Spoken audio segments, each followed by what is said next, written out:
ኦሮሚያ ምድር ላይ ኦርቶዶክስ መኖር አልቻለም። ተሰደዱ ክርስቲያኖች። ለምን? ዜጋ አይደሉ? ማመን አይችሉ? በፈለጉት ማምለክ አይችሉም። ባወጡ አካላትና ክስተቱ ከተከሰተበት አካባቢ መሃል ትልቅ የመረጃ ክፍተት መፈጠሩ ታይቷል። ሌላው የችግሩ መፈጠር ተለዋዋጭ ባህሪያት የለውም። በአጠቃላይ ፖለቲካዊ የሚመስሉ ጉዳዮች መኖራቸውን ነው ከማህበረሰቡ ምላሽ ያገኘ ነው።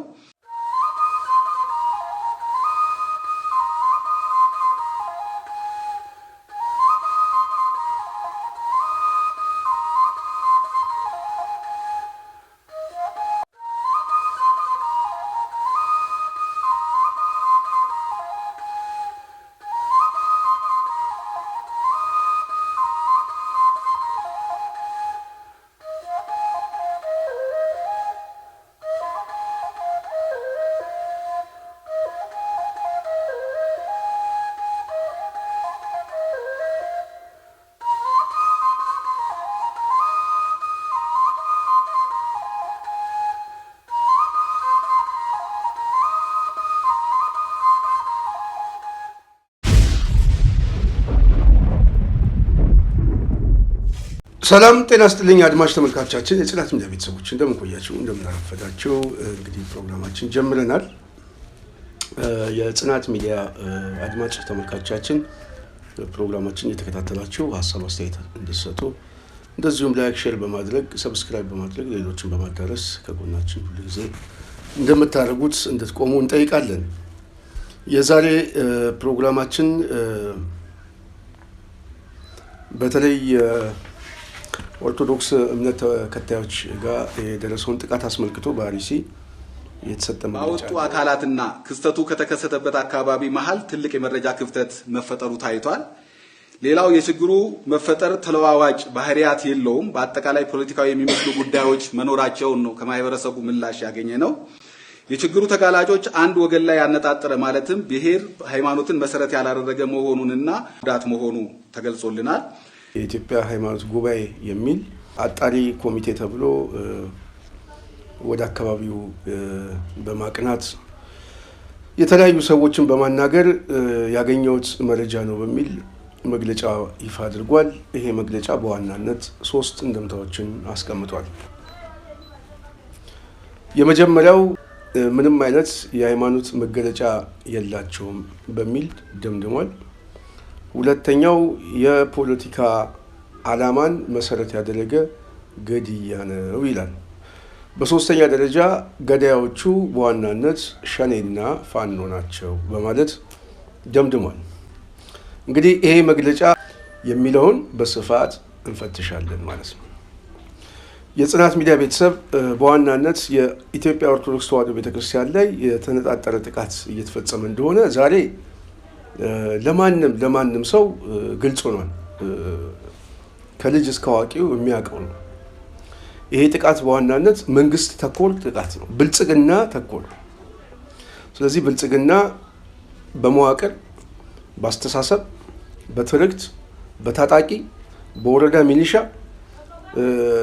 እንደዚሁም በክልሉ ሰላምና ደህንነት በፌዴራል መንግስት የሚጠቃ ነው።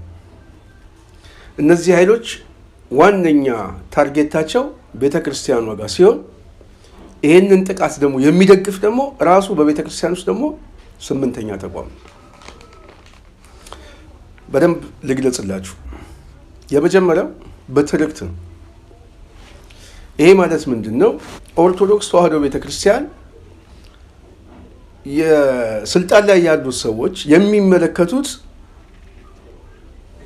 በፖለቲካ እይታ ነው። የፖለቲካ የንድፈ ሐሳብ ትንተና አለባት።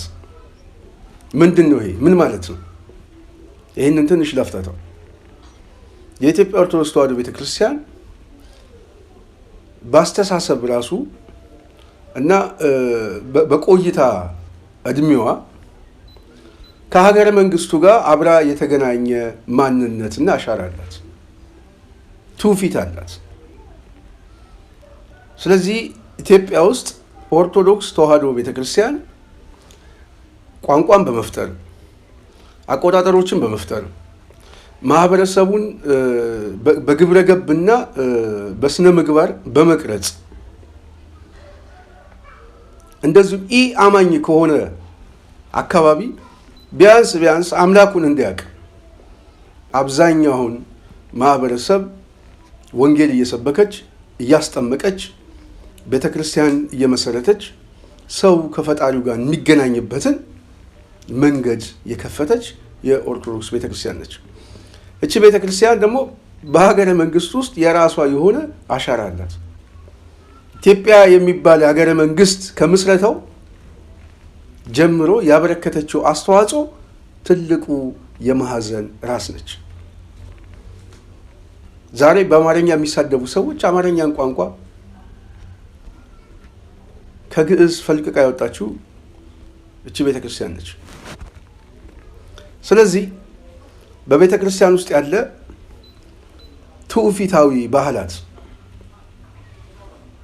ትውፊታዊ ባህላት መስቀልም ብናይ ጥምቀትም ብናይ እንደዚህ አይነት መገለጫዎች ማህበረሰባዊ የሆነ አንድነትም የምትፈጥርበት ነች ቤተክርስቲያን። እስቲ ተመልከቱ። ለመስቀል ጊዜ የብሔረሰቦች ጭፈራ አለን። ለጥምቀት ጊዜ ከየት ነው የመጣኸው የሲዳማ የምናምን የሚባል አለን? የለም እኮ። ስለዚህ ቤተክርስቲያኗ ከሀገረ መንግስቱ ጋር የተጣበቀ ታሪካዊ አሻራ ስላላት በትርክት ደረጃ አንድነት ላይ የበለጠ ትሰራለች። ስለዚህ አንድነትን የምታጠነክረው እቺ ቤተክርስቲያን ነች። እቺ ቤተክርስቲያን ደግሞ ከአንድነቱ ጋር የተቆራኘችው የነፍጠኛ አስተሳሰብ ይዛ ነው የሚል የትርክት መገለጫ ሰጥተዋታል። ኦሮሚያ ምድር ላይ ኦርቶዶክስ መኖር አልቻለም። ተሰደዱ ክርስቲያኖች። ለምን? ዜጋ አይደሉም? ማመን አይችሉም? በፈለጉት ማምለክ አይችሉም? የነፍጠኛ ታቦት ይውጣልን። ማን እንዴ? ጎበዝ፣ ይቺ ቤተ ክርስቲያን በደሏ ምንድን ነው? እኛ ክርስቲያኖች ራሱ ምንድን ነው የበደልነው? ዝም ማለት፣ መረጋጋት፣ እንዳበሩት አለማበድ፣ ሀገሬ ሕይወቴ ማለት፣ ታሪኬ ማለት ወንጀል ነው። ይሉናል፣ ዝም አለ። ያቃጥሉናል፣ ዝም አለ። ይፈጁናል፣ ዝም አለ። ያፈናቅሉናል፣ ዝም አለ። በጅምላ ቤተ ክርስቲያን ያቃጥላል፣ ዝም አለ። እስኪ ልጠይቃችሁ ኦርቶዶክሳውያን፣ ይሄ ሕይወቷ ቤተክርስቲያን አንድነቷ ዝም አሰኛት ሕይወቷ እንጂ እንደባለጉት ብንባልግ እኖራለን ወይ? ታስታውሳላችሁ? ጀዋር ተከበበ። ማን ከበቡ? እነሱ። ለምን ተከበበ? እኛ ታረድነ እንዴ? የተከበቡ እነሱ፣ ምን ታረድ? እኛ ስንታረድ ለምን? ኦርቶዶክስ እሺ ተውት። ሃጫሉ ሞተ። ኦርቶዶክስ ነው፣ ወንድማችን ነው። ባይሆንም ደግሞ የሀገር ሰው ነው፣ ሊሞት አይገባው። ማን ገደለው? እነሱ። ስለገደሉት ማን ሞተ? እኛ። የተቃጠልን እኛ፣ የሞትን እኛ። እንዴ አልበዛም? በደሉ አልበዛም ወይ? ቀንበሩ ከበደን። ስለዚህ ቤተክርስቲያኗ የምትታየው አንደኛ የአማራ ቤተክርስቲያን ተደርጋ ነው። በግልጽ መነጋገር ስላለብን አሁን የመጨረሻው ሰዓት ነው። ወይ ይቀበላሉ ወይ አይቀበሉም፣ ወይ እንደ ሀገር እንቀጥላለን ወይ አንቀጥልም የሚለው እየተበየነ መምጣት ስላለበት ነው። ስለዚህ እነዚህ ኃይሎች ቤተክርስቲያኗን ለአንድ ብሔር ሰጥተዋታል። በብሔር ደረጃ፣ በአስተሳሰብ ደረጃ ከሀገረ መንግስቱ ጋር አብራ የተቆራኘች ስለሆነች አህዳዊ አስተሳሰብ ተሰጥቷታል።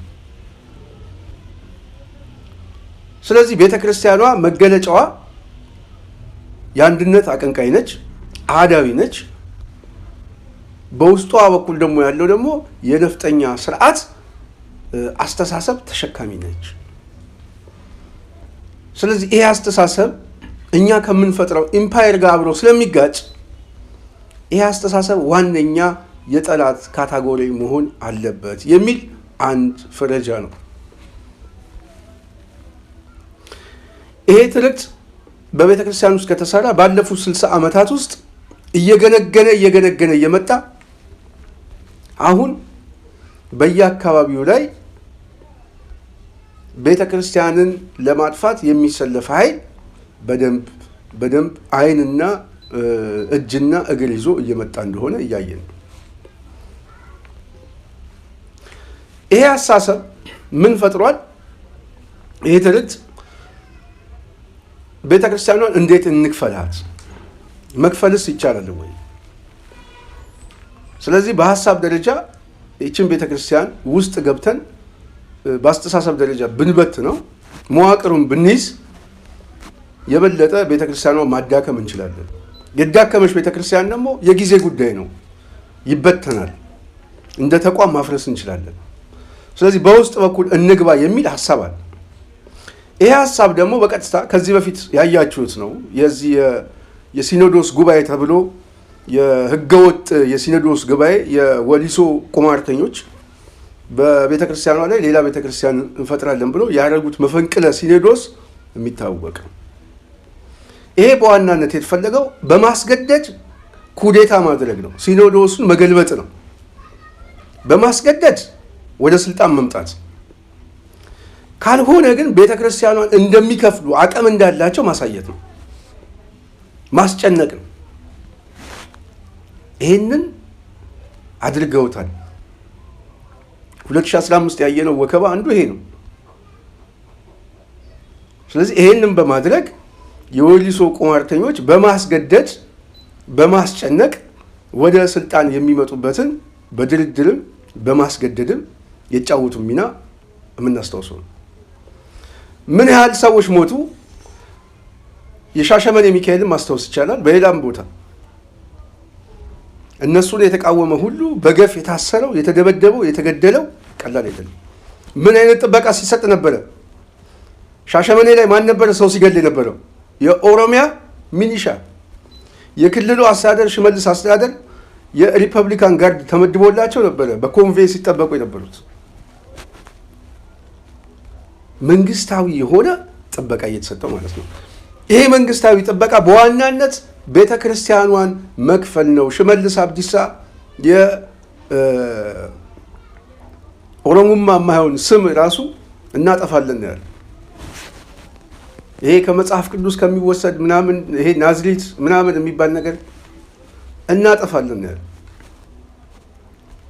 ስለዚህ ይሄ የጥላቻ ትርክት በሐሳብ ደረጃ የመጣው ምንድነው? እነ ሳዊሮስን የፈጠራቸው ቤተ ክርስቲያኗን አስጨንቀን ኩዴታ እናድርግ።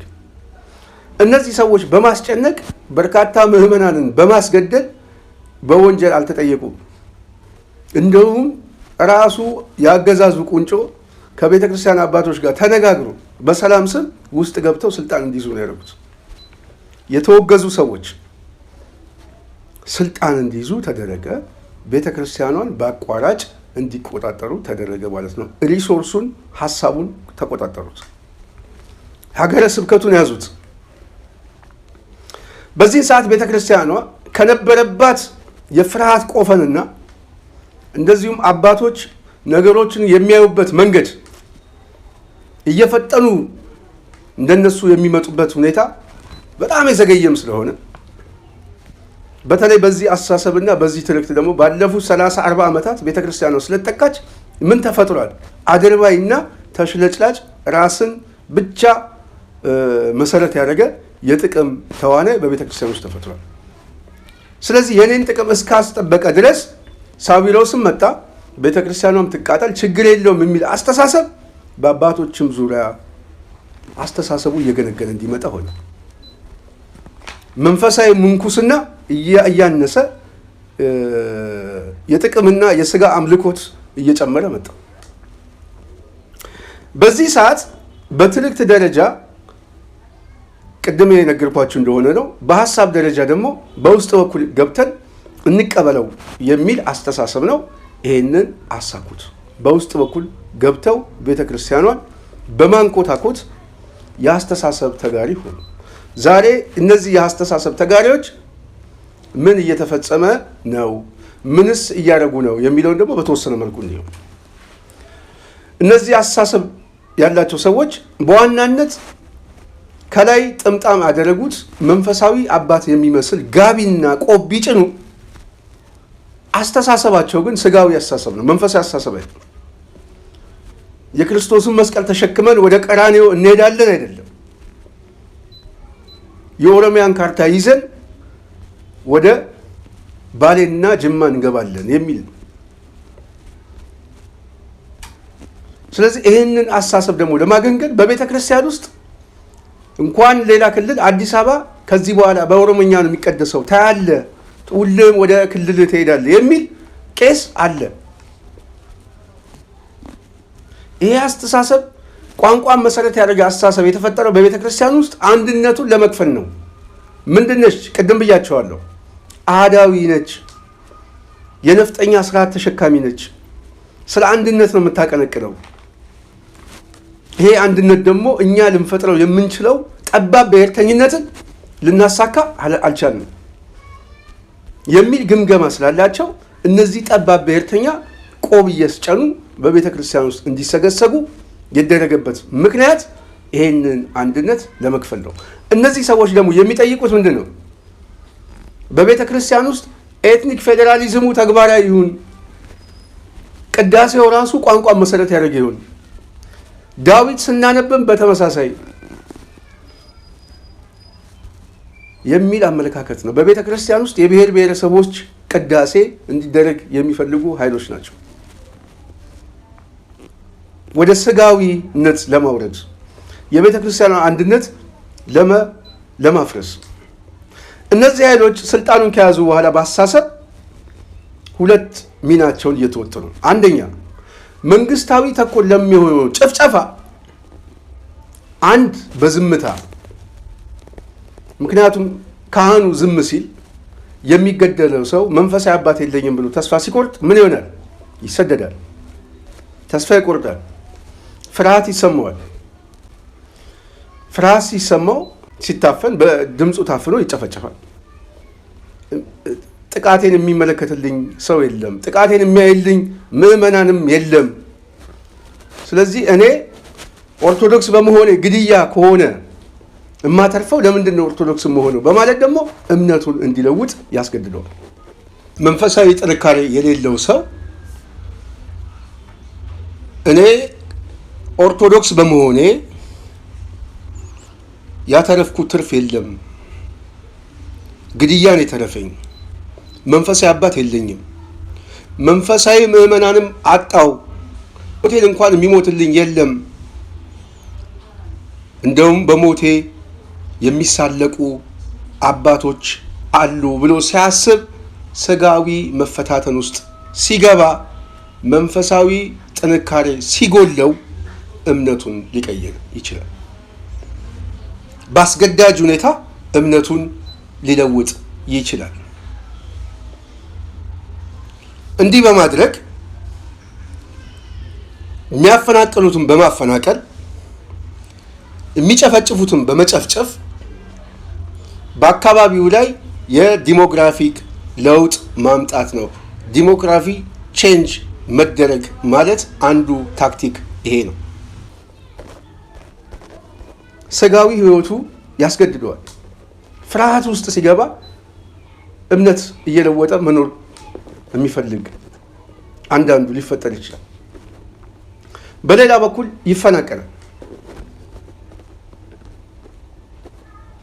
ለእስራትም ለእንግልትም ይዳረጋል። በየአካባቢው ላይ ሲያዩ እየተፈናቀለ ሲመጣ ኦርቶዶክሱን ወደ ማይኖሪቲ እያወረዱት በየአካባቢው ላይ እያጸዱት ነው ማለት ነው። ስልታዊ በሆነ መልኩ እያጸዱታል። ሁለተኛው መንግስት ለሚተኩስበት ወይም ለሚጨፈጭፍበት መሳሪያ ጥይት ይገዛል። ማን? ይሄ በአስተሳሰብ የተሰገሰገው ቡድን። በቅርብ ጊዜ ሰምታችኋል። የእነ አቡነ ሳዊሮስ ለድሮም መግዣ ገንዘብ ሁሉ እያዋጡ እንደሆነ እየተሰማ ነው። ቤተ ክርስቲያኗ ለማዕከላዊ መንግስቱ ድጋፍ ታደርጋለች።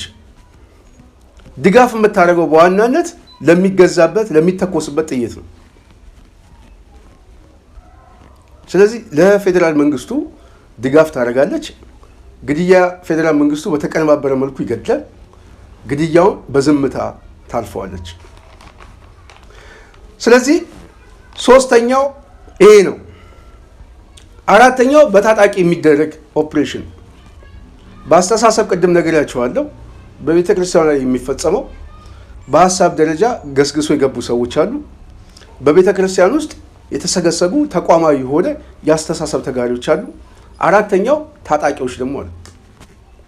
እነዚህ ታጣቂዎች በትርክት ደረጃ ቤተክርስቲያኗን የሚፈርጁት የነፍጠኛ ኃይል ናቸው ተብለው በአስተሳሰብ ደረጃ የተቀረጹ ታጣቂዎች ከቤተክርስቲያኗ ጋር ካላት ጠብም ሃይማኖታዊ ግጭትና ኮንፍሊክትም በዋናነት ጽንፈኛ የሆነ ኃይሎች ናቸው። እነዚህ ጽንፈኛ ኃይሎች ከዚህ ቡድን ጋር አብረው የተቆራኘ የሐሳብና የግብር አንድነት ያለው ነው። ስለዚህ በቀጥታ ኦፕሬሽን ይወስዳሉ። ይህንን ኦፕሬሽን ሲወስድ ደግሞ ዘግናኝ በሆነ ህፃናትም አዋቂም የማይምር ማለት ነው።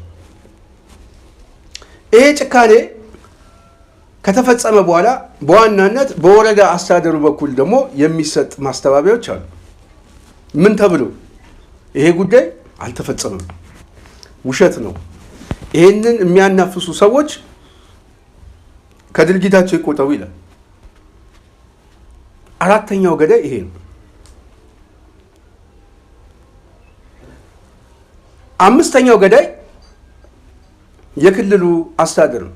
የክልሉ አስተዳደር በአካባቢው ላይ የተፈጸመው ጥፋት እየተሰማ ዓለም አቀፍ ዜናዎች እየዘገቡት መግለጫ እየተሰጠ የተጎጂ ቤተሰቦች ድረሱልን ብለው ለሚዲያ ራሳቸው በቃል እየተናገሩ የቪዲዮ የፎቶ ማስረጃ ወጥቶ ከየትኛውም ጊዜ በላይ ሰላም ነው፣ ክልሉ ሰላም ነው፣ እንደዚህ አይነት ግድያም አልተፈጸመም ብሎ በአደባባይ ይክዳሉ። እኔ አሁን እየሆነ ያለውን ነው እየነገርኳቸው ያለሁት። ኦህዴድ እየፈጸመ ያለው ማለት ነው። አደባባይ ላይ እነዚህ ሁሉ እየተፈጸሙ ነው። የክልሉ መንግስት ይሄንን ያደርግና የፌዴራል መንግስቱ ደግሞ ምን ያደርጋል? ይሄ ግድያን ባልሰማ ጆሮውን ደፍኖ ያልፈዋል። ልብ በሉ። አጫሉ ሞተ ብሎ መግለጫ የሚሰጥ አብይ አህመድ፣ አዳነች አበቤ ነጠላ ዘግዝቃ ሳምንት ሙሉ ስታለቅስ የነበረች ሴትዮ አጫሉ ከሞተ በኋላ 300-400 ሰው ተጨፍጭፎ ሀዘኔታቸውን አልገለጹም። እነዛ ሁሉ የተጨፈጨፉት በአጫሉ ስም ክርስቲያኖች ናቸው። ራሱ አጫሉ እኮ ኦርቶዶክስ ነው፣ ግን የተጨፈጨፈው ከሻሸመኔ ከዝዋይ ጀምሮ ኦርቶዶክሶች ናቸው። እየተመረጡ ነው የተፈጁት። መጀመሪያ ሊስት አድርገው ማለት ነው። እና ለ400 እና ለ500 ሟቾች ኢትዮጵያን አገሩን የሚመራው የኦህዴድ ኃይል በስላቅ ነው ያለፈው፣ ምንም እንዳልተፈጸመ። በተመሳሳይ ከ200 በላይ ሰዎች እየጨፈጨፉ በአንድ ሳምንት ውስጥ ከ30-40 በላይ ሰዎች እየጨፈጨፉ አብይ አህመድ አንድም ድምፁን አላሰማም። እንደውም በብርሃኑ ጁላ በኩል ሰሜን ዕዝ ተጠቃ ብለው ሻማ ለኩሶ ሲያበሩ ነበር። በደንብ አስረዳቸዋል። ሰሜን ዕዝ ተጠቃ ብለው ሻማ የለኮሱትን ያህል ኦርቶዶክሶች ተጠቁ ብለው ብጣሽ ወረቀት መግለጫ አልሰጡም። ሀዘኔታቸውን አልገለጹም። ኢቲቪ ዋልታ ምናምን የሚባል እንኳን በጉዳዩ ላይ ሽፋን መስጠት አልፈለግም። ልብ በሉ እንዴት ተቋማዊ አስተሳሰባዊ እንደዚሁም ያፈጻጸም የትርክት የሀሳብ ቅንጅት እንዳለ በደንብ የሚያሳይ ማለት ነው። ይሄ ሰባተኛው ነው። ሰባተኛው በቤተ ክርስቲያን ቅድም ብየዋለሁ። ይህን እንዳልደግሞ ብዬ ነው። በቤተ ክርስቲያን ተቋማት ላይ ድረሱልኝ የሚል ጮት እየተሰማ ዝም ነው የሚባለው። ይሄ ዝምታ የባሰው እንዳይመጣ ነው ዝም የምንለው የሚል ማምለጫ ነው የሚጠቀሙት። ይሄ ዝምታ ግን በተዘዋዋሪ ከገዳዮች ጋር የትብብር መግለጫ ነው፣ የትብብር ዝምታ ነው። ስምንተኛው በመጨረሻ ገለልተኛ ናቸው አጣሪ ኮሚሽን ሊላክና ያጣሩ የሚባሉት ኃይሎች በሚሰጡት መግለጫ ይገደላል። ወንጀሉ ጭፍጨፋው የተፈጸመው ፖለቲካዊ ነው፣ ሃይማኖታዊ አይደለም። ገዳዮችም ምንም አይነት ሞቲቭ የላቸውም፣ ሃይማኖታዊ አመለካከት የላቸውም፣ እንደዚህ አይነት ፍላጎት የላቸውም። ዋነኛ ፍላጎታቸው በመንግስት ላይ ለማሳመጽ ነው ብለው እርግጠኛ ሆነው ይናገራሉ።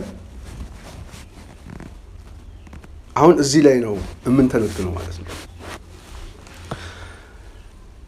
ይሄንን ስንል የመጀመሪያው የሃይማኖት ጉባኤ የተባለው ይሄ ቄስ ታደለ የተባለ ካድሬ ነገ ጧት መቼም እነዚህን ሰዎች አንዳንድ ጊዜ የት ሊገቡ እንደሚችሉ መቼም ስንቱ ሰው ጥርስ እንደነከሰ አላውቅም።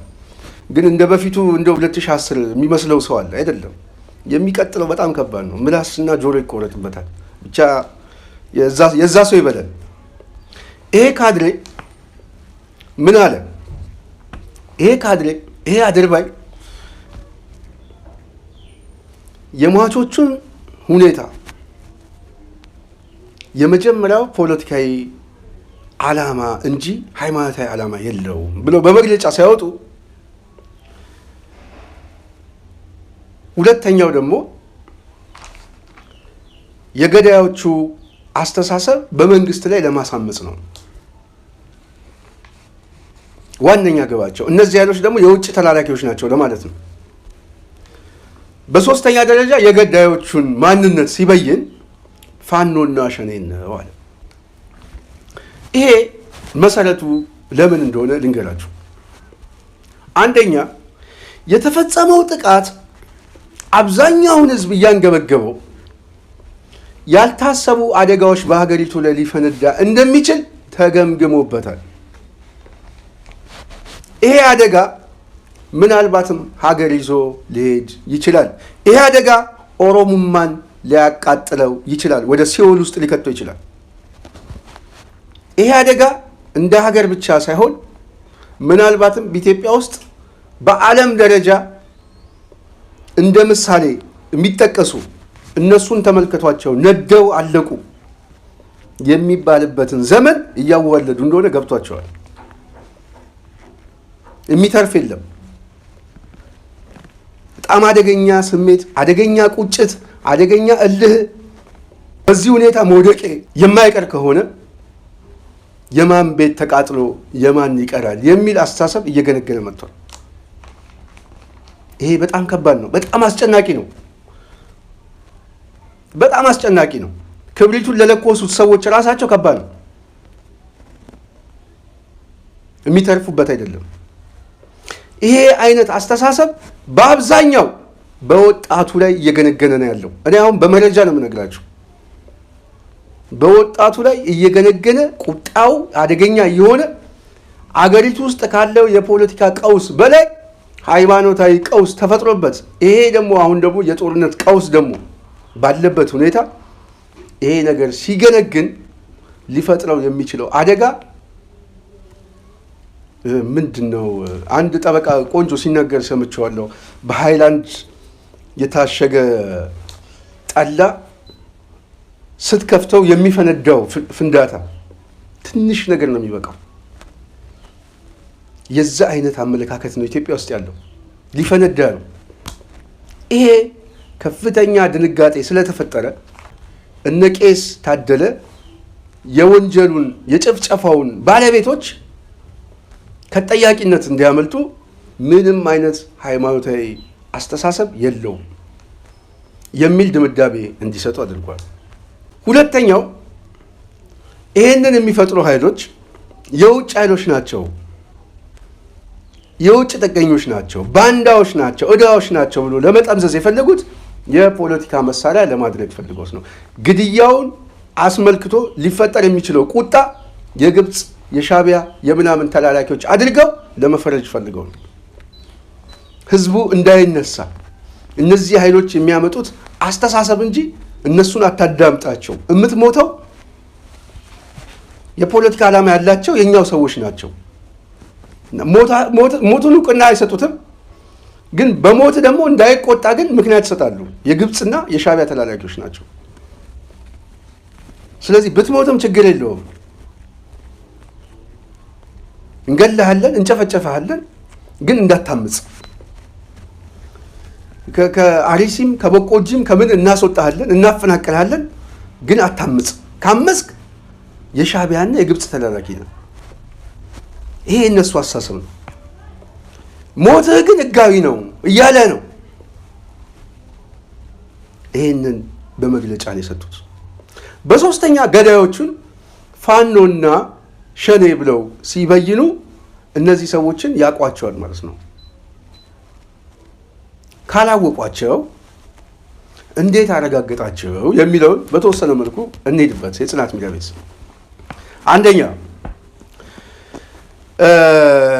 ግድያው ፖለቲካዊ ነው ሲሉ ግድያው ማን ገደለ ማለት ይሄ ግድያ ፖለቲካዊ ነው ሲባል ይሄ አጣሪ ኮሚሽን በቀጥታ ሄደው ማህበረሰቡ ጋር ይሄ የብልጽግና የሚባል ቡድን በዋናነት ማንነቱ ይታወቃል። ግን ግድያው ፖለቲካዊ ነው፣ ገዳዮቹም እነከሌ ናቸው፣ በአስተሳሰብም ደረጃ መንግስት ላይ ለማሳመጽ ነው ሲሉ እንደ ማረጋገጫ እንደ ማስረጃ የሚታዩት አካባቢ ላይ ሄደው ምን በማድረግ ነው? ሰዎችን ጠይቀናል በማለት ነው። መጠየቅ ነው፣ ሌላ አይደለም። በጥየቃ ያገኘነው ማሰባሰብ ነው የሚሉት እና ሟች ይጠየቃል። እኔ በአይምሮ የጻፍኩትን ልንገራችሁ። ሟች ግድያው ፖለቲካዊ ነው እና ማን ገደለው ወይም ማን መጥቶ ጨፈጨፋቸው ተብሎ ጉዳት የደረሰባቸው ሰዎች ሲጠየቁ የገደሉን ፋኖና ሸኔ ናቸው ብለው ይመልሱላቸዋል። እነሱ አውቋቸዋል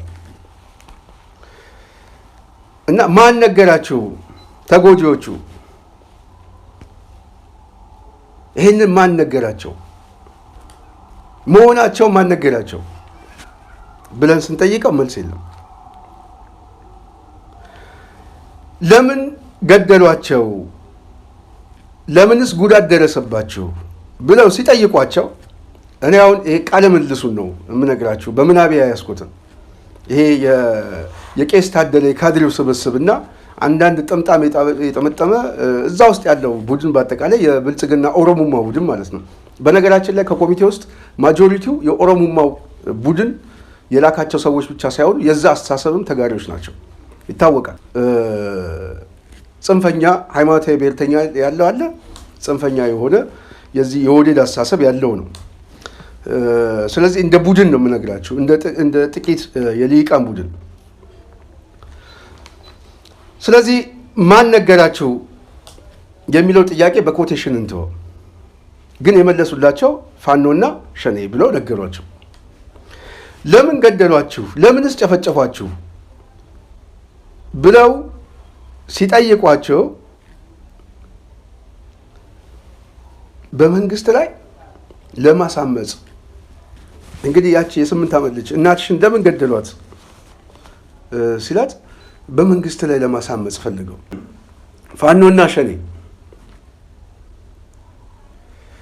የገደሏችሁ ሰዎችስ ፖለቲካዊ ዓላማ ነው ያላቸው ወይንስ ሃይማኖታዊ ዓላማ ብለው ሲጠይቋቸው ተጎጂዎችን አይ ሃይማኖታዊ ዓላማ የላቸውም ፖለቲካዊ ዓላማ ነው ያላቸው የሚል መልስ መልሰውላቸው ይሄ ሪፖርት ተጠናክሮ ከተጎጂዎች ባገኘነው መረጃ ብለው መግለጫ ሲሰጡ ሟቾቹ የመለሱት መልስ ገዳዩ ማንነት፣ ዓላማው፣ እንደዚሁም ደግሞ የግድያው ሞቲቭ ምን ነበረ ለሚለው ደረስንበት ለሚሉት ድምዳሜ በምን አወቃችሁ ማረጋገጫው ስንላቸው ማረጋገጫቸው ተጎጂዎቹ ነገረውን ነው የሚሉት። ተጎጂዎቹስ በምን አወቁ ስንላቸው መልስ የለም።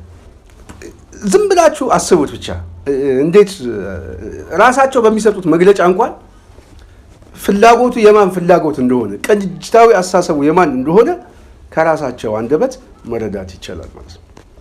ስለዚህ አስተሳሰቡ በዋናነት ግድያው ፖለቲካዊ ግድያ ብቻ ሳይሆን ሃይማኖታዊ ግድያም ሆኖ ብልጽግና ተኮር የሆነ መንግስታዊ ጥቃት የሆነ ተቋማዊ ጥቃት የሆነ በታጣቂዎች በአስተሳሰብ በወረዳ ሚኒሻ በፌዴራል መንግስት በቤተ ክርስቲያን ተቋማት እንደዚሁም ደግሞ በአጣሪ ኮሚቴው የሚፈጸም የተቀነባበረ ነገ ጠዋት በዘር ማጥፋት ወንጀል የሚያስጠይቅ ሪከርድ አድርገን መዝግበነዋል ማለት ነው። የጽናት ሚዲያ ቤተሰቦች ብልጽግና አሁን አገር የማፍረስ ፕሮጀክትን የያዘው በተደጋጋሚ ጊዜ ይሄንን ምስክርነት ስንሰጥ የነፍስ መተማመን ይዘን ነው። የፖለቲካ መስመሩን በሚገባ ጠንቅቀን ስለተረዳን ነው። አሁን የፖለቲካ መስመሩ አገር የማፍረስ ጉዳይ ነው። ለምንድን ነው አገር የሚያፈርሰው? ስልጣን ላይ ባለበት ሰዓት ደም አፍስሶ ተቀባብቷል። በተለይ በአብዛኛው ክርስቲያን ማህበረሰብ ያለበትን ሰሜናዊ ጥቃት በሚል የጦርነት ካታጎሪ ውስጥ ገብቶ ብዙሃኑን ደም አፍስሷል። ደም በእጁ አለ። ይህ ኃይል ስልጣኑን ካጣ እነዚህ ኃይሎች ተመልሰው ከመጡ የሚወስዱብኝ ጥቃት ምናልባትም ከምድረ ገጽ እጠፋለሁ ብሎ ስለሚያስብ ስለሚጨነቅ እንደ አንድ መውጫ መንገድ የሚያደርገው አገሪቷን በትነን የእርስ በርስ ቀውስ እንፍጠር የሚል አስተሳሰብ ነው። ይሄ የእርስ በርስ ቀውስ ደግሞ መፍጠር በዋናነት ህዝባዊ በማድረግ ሃይማኖታዊ ተኮር በማድረግ ማምለጥ ነው የሚፈልገው። በዛ ውስጥ መሽሎክ ነው የሚፈልገው። በዛ ውስጥ የፈራረሰች ደካማ አገር ይዞ መቀጠል ነው የሚፈልገው። ካልቻለ እንኳን ከተጠያቂነት ራሱን ለማሸሽ። ስለዚህ ይህ ኃይል በቀጣይ ሊወስድ የሚችለው እርምጃ በተደጋጋሚ የምንናገረው ለዚህ ነው። ሁለት እርምጃዎችን ይወስዳል። የብሔር ግጭትና ሃይማኖታዊ ግጭቶች። እነዚህ ግጭቶች ህዝባዊ መልክ እንዲኖራቸው መስራት ነው። እነዚህ ግጭቶች ደግሞ መዋቅራዊ አስተሳሰብ መያዝ ነው። ስርዓታዊ አገዛዛዊ ድጋፍ መስጠት ነው። ይህንን ነው እያደረገ ያለው። ተመልከቱት። መዋቅሩ በሙሉ ነው በዚህ ጉዳይ ላይ ጥቃት እየፈጸመ ያለው። የግድያውን ጥቃት እያቀነባበሩ በሪፖርት የሚክዱ አሉ፣ በአስተዳደር የሚክዱ አሉ፣ በሚዲያ የሚያስተባብሉ አሉ፣ በሚኒሻ የሚተኩሱ አሉ፣ በአገዛዙ ደግሞ በዝምታ የሚታለፋሉ። ቤተክርስቲያን ውስጥ ደግሞ ያሉት ሰዎች ደግሞ የጥይት መግዣ ገንዘብ ከካዝና እያወጡ እየሰጡ ነው። ስለዚህ ይሄ አስተሳሰብ የተቀናጀ አስተሳሰብ ነው። ይሄ አስተሳሰብ ነገ ጠዋት እየሰፋ ነው የሚመጣው። ነገ በሀገሪቷ መሀል ሀገር ላይ የሚከሰት ነው። ስለዚህ ህዝቡ ከድንዛዜ መውጣት አለበት። ትላንት የነበረው አስተዳደርና አሁን ያለው ይለያያል። ትላንት የነበረው አስተዳደር ስንታገል የነበረው አገር የማፍረስ ጉዳይ አይደለም። አገር ያፈርሳል ብለን አይደለም፣ የዲሞክራሲ ስርዓት ያምጣ ነው። ይሄ በሃይማኖት ጉባኤ የተሸፈነው ዋነኛ ብልጽግናን የማዳን ተግባሩ ምንድን ነው ሲባል ቅድም ብያቸዋለሁ። ሁለት መሰረታዊ ጉዳዮችን ልጥቀስላችሁ፣ ፕሮግራም ይላጠቃለን።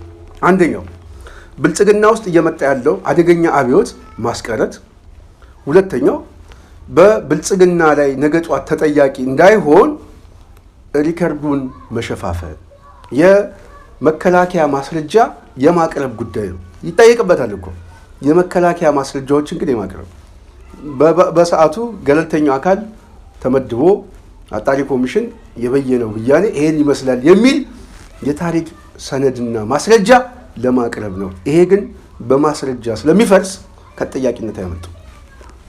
ስለዚህ እኔ በህይወት እንደው ቃል ለመስ እንደው ብቻ አንዳንድ ጊዜ ኢትዮጵያ ውስጥ እኔ ቅርብ ጊዜ ለውጥ እናያለን ብዬ አስባለሁ። ከለውጥ በኋላ ግን እኔ ወገኖቼ የምነግራቸው ከለውጥ በኋላ እንደነ ቄስ ታደለ ባሉ ሰዎች ላይ ትውልድ እንዲማርባቸው እናደርጋለን። ትውልድ በብልጽግና ውስጥ የተሰባሰበ ካድሬ ትውልድ እነሱን አይቶ ተሸማቆ የሚኖርበትን ዘመን እንዲመጣ ይደረጋል። ይህንን ስንናገር የአንገታችንን ማህተብ ያህል እርግጠኛ ሆነን ይሄ ብቻ ለማለት ነው የምፈልገው። ለሞቱ ሰዎች ነፍስ ይማርልን። አሁንም እነሱ ይሄንን መግለጫ እየሰጡ በምስራቅ አርሲ መግለጫው ተነቦ ሳያልቅ ማህበረ ቅዱሳን ያወጣው መግለጫ ተመልከቱት። 3 ሰዎች ተገለዋል። እድሜዋ የ10 ዓመት ልጅ የምትሆን አንድ ዲያቆን ጨምሮ ገበሬዎች ክርስቲያኖች ተገለዋል፣ ተጨፍጭፈዋል። መግለጫው ገና ተነቦ ሳያልቅ። ስለዚህ ይሄ የተቀናጀ ግድያ በእያንዳንዱ ማህበረሰብ ላይ ከመፈጸሙ በላይ በጣም እየፈጠነ እየመጣ እንደሆነ ደግሞ ማንም ሰው ሊገነዘብ ይገባል። ስለዚህ እያንዳንዱ ሰው ዝግጅት ማድረግ አለበት። ደጋግመን ተናግረናል። በተለይ አዲስ አበባ አሁን ተረኛዋ አዲስ አበባ ነች። አብይ እየተሸነፈ ሲመጣ የአዲስ አበባን ጦርነት የአዲስ አበባን እልቂት ማዋለዱ የማይቀር ጉዳይ ነው። ይሄንን እናገራለን፣ ለታሪክ እናስቀምጠዋለን። ነገ ጠዋት አርሲ አዲስ አበባ ላይ ይመጣል፣ ቦሌና ካሳንችስ ላይ ይመጣል። ይሄንን ማሰብ የግድ ያስፈልጋል። ይሄንን የምትከላከለው መደራጀት ብቻ ሳይሆን ህዝባዊ እምቢተኝነት፣ ህዝባዊ ንቅናቄ ሲጀምር ነው። በተለይ ኦርቶዶክስ ውስጥ ያላችሁ ሰዎችም ከዚህ በላይ ከሞት በላይ ከዚህ ውርደት በላይ ሁለተኛ ሞት የለም። ከዚህ በኋላ ያለው ሞት በሙሉ የፖለቲካ ሞት አይደለም፣ የሰማዕትነት ሞት ነው፣ የአርበኝነት ሞት ነው። ከዚህ በኋላ ያለው ቤተክርስቲያኗን የማዳን ሞት ነው። ስለዚህ ሁሉም በየአካባቢው ለፍልሚያው ለሜዳው መዘጋጀት አለበት። ለማይቀረው ፍልሚያ መዘጋጀት አለበት። ለህዝባዊ ቁጣ መዘጋጀት አለበት። ይህንን ስርዓት በማንኮታኮት ሌሎችን ትውልዶችን ማስተማር የግድ ያስፈልጋል። አዲስ ስርዓት በመፍጠር ቤተክርስቲያኑን የሚጨፈጭፍ ሳይሆን የሚጠብቅ ስርዓት ማዋለድ የዚህ ትውልድ ኃላፊነት ነው። ይህንን እያንዳንዱ ሰው ሊገነዘብ ይገባል እላለሁ። የጽናት ሚዲያ ቤተሰብ በስፋት ነው ያወራ ነው። ጥልቅ ስሜት ነው የተሰማን። በሞታችን ላይ ነው የተሳለቁብን። ይሄ ስላቅ ግን ነገ ጠዋት በታሪክ በህግ የምንጠይቀው ነው። በትውልድ ፊት የሚጠየቅ እንደሆነ ሁሉም ሰው ሊገነዘብ ይገባል ብዬ አስባለሁ። ይሄ ደግሞ ቅርብ ጊዜ ነው። በአጭር ጊዜ ቅርብ ጊዜ እነግራችኋለሁ በኢትዮጵያ ውስጥ ታሪክ ተለውጦ ለዛ ያበቃናል ብዬ አስባለሁ። የጽናት ሚዲያ ቤተሰብ ስለተከታተላችሁን ከልብ አመሰግናለሁ። ይህንን ፕሮግራም ላይክ፣ ሼር፣ ሰብስክራይብ በማድረግ ሌሎችን በማዳረስ የበኩላችሁ እንድትወጡ እንጠይቃለን። በሚቀጥለው ሌላ ጉዳይ እስክንገናኝ የዛሬን በዚህ ያበቃለሁ። ሰላም።